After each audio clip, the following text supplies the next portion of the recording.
নমস্কার বন্ধুরা, সবাই কেমন আছো? আশা করি সবাই ভালো আছো। আমার নতুন একটা ব্লগে সবাইকে স্বাগত জানাই। দেখো, আজকে দুপুর থেকে ব্লগটা শুরু করছি। এই যে স্নান করে চলে এসেছি, এসে গোপুসোনাকে একটু দর্শন করলাম, তোমরাও একটু দর্শন করে নাও।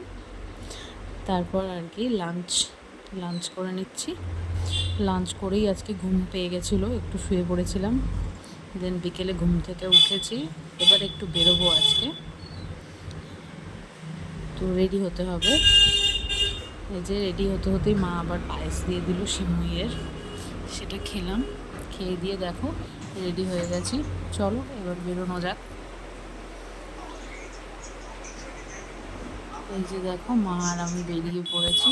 পুজোর লাস্ট ফিনিশিংয়ে কিছু কেনাকাটা বাকি আছে, সেগুলোই করতে হবে, টুকটাক কিছু।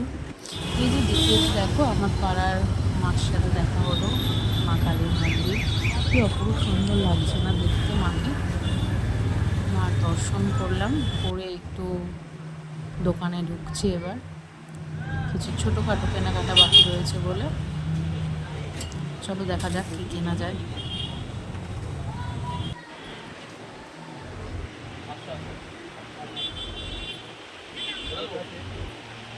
যে দেখো ভালোই এখন দোকানগুলোতে ভিড় হচ্ছে। লাস্ট ফিনিশিংয়ের কেনাকাটা সবারই চলছে এখন।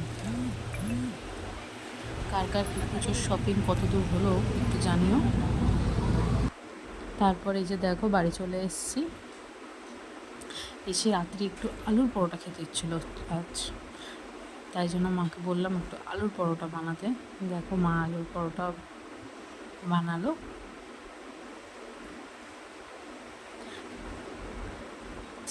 রাত্রিরের ডিনার আলুর পরোটা সস দিয়েই খেতে আমার ভালো লাগে। কার কী দিয়ে ভালো লাগে আলুর পরোটা জানিও, অনেকে আবার দই দিয়েও খায়। তোমরা কে কী দিয়ে খেতে ভালোবাসো জানিও। চলো আজকের মতো এইটুকুই, গুড নাইট।